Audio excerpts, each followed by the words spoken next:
Bonjour et bienvenue à notre programme de sciences physiques pour la classe de première année des humanités scientifiques.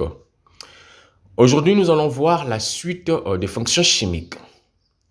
Dans la capsule précédente, nous avions présenté la situation de Miradi, dans laquelle elle a besoin de notions sur les fonctions chimiques pour être en mesure de trouver une substance capable de réduire le pH de l'air piscine qui est plus basique, au-delà des valeurs admises pour une eau de baignade.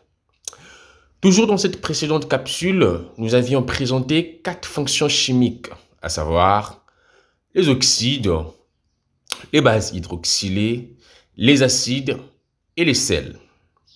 Les 2 premières fonctions ont été vues précédemment. Dans la présente capsule, nous allons donc parler des 2 dernières fonctions. Commençons donc par les acides.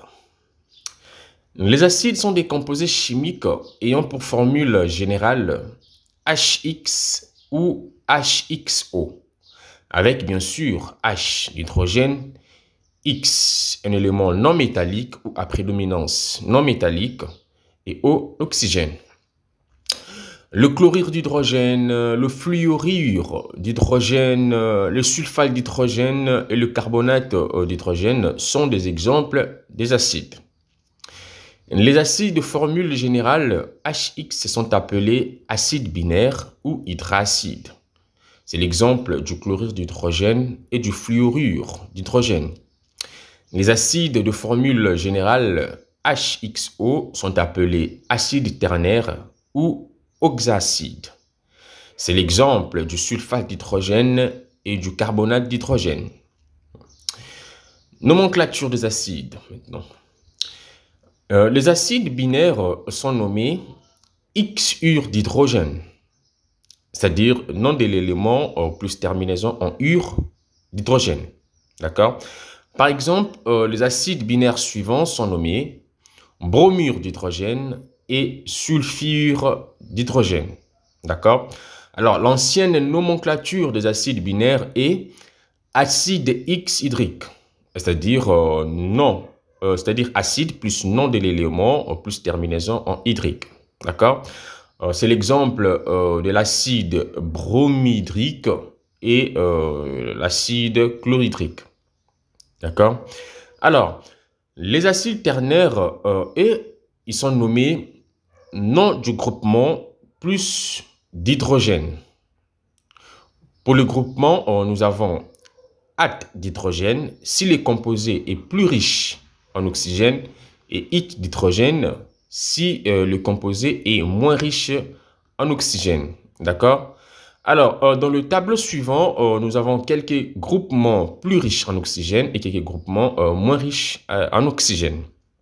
D'accord?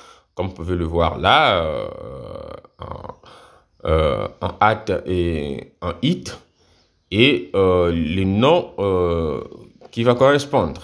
D'accord?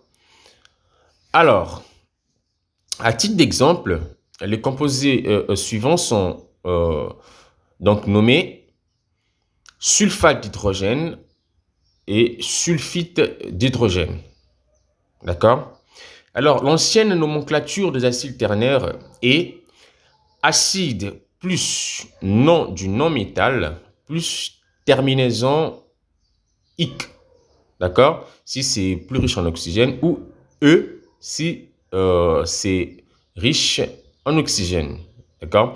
Alors, par exemple, les acides suivants sont nommés sulfate d'hydrogène ou acide sulfurique, sulfite d'hydrogène ou acide sulfuré.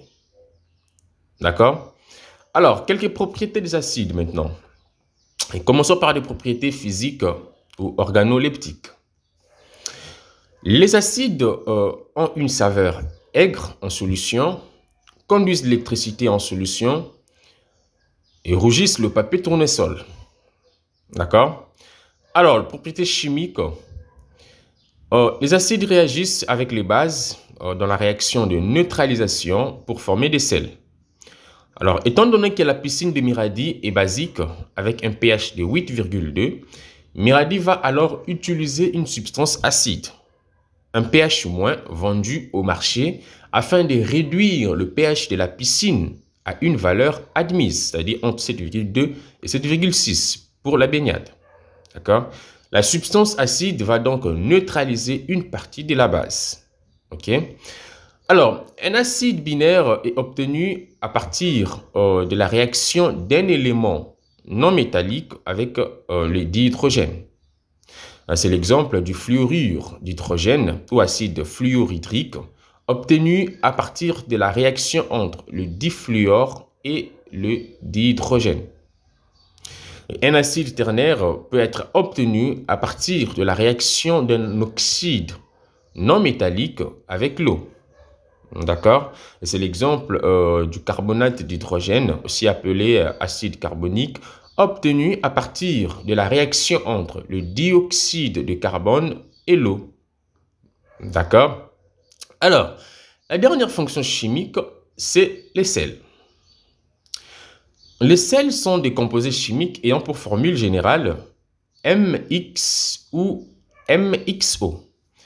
Alors, comme nous l'avions déjà vu, M, c'est un élément métallique ou à prédominance métallique. X, c'est un élément non métallique ou à prédominance non métallique. O, c'est l'oxygène.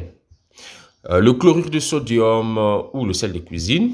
Le chlorure de potassium, le sulfate de magnésium et le carbonate de sodium sont des exemples de sels.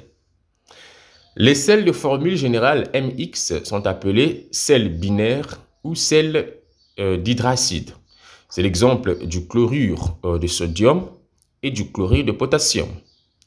Et les sels de formule générale MXO sont appelés sels ternaires ou sels d'oxacide. C'est l'exemple du sulfate de magnésium et du carbonate de sodium. Nomenclature des sels. Les sels binaires sont nommés XUR de M. D'accord? Alors, à titre d'exemple, nous avons chlorure de sodium, nous avons sulfure de fer 3. D'accord? Toujours mettre ou citer la valence si nécessaire. D'accord? Alors, les sels ternaires sont nommés nom du groupement, ça veut dire IT ou AT, de M, plus valence si nécessaire. D'accord? À titre d'exemple, nous avons ici le sulfite de potassium et le sulfate de fer 2. D'accord? Alors, quelques propriétés des sels. Commençons par les propriétés physiques. Un sel sous forme solide est électriquement neutre. La couleur d'un sel varie selon sa nature. D'accord? Et les sels sont solubles dans différents solvants. Comme ils ne sont pas électriquement neutres en solution, ils rendent leur solvant conducteur d'électricité. D'accord? Alors, propriétés chimiques. La majorité des sels en solution sont chimiquement neutres. Mais il existe aussi des sels non neutres. D'accord? Un sel binaire ou sel d'hydracide est obtenu à partir de la réaction d'un acide binaire avec une base hydroxylée. C'est l'exemple du chlorure de sodium obtenu à partir de la réaction entre le chlorure d'hydrogène et l'hydroxyde de sodium ou soude caustique. D'accord? Un sel ternaire ou sel d'oxacide est obtenu à partir de la réaction entre un acide ternaire et une base hydroxylée. C'est l'exemple du sulfate de magnésium obtenu à partir de la réaction du sulfate d'hydrogène ou acide sulfurique avec l'hydroxyde de magnésium. D'accord? Et bien voilà, c'est tout pour cette capsule sur les fonctions chimiques. Au revoir.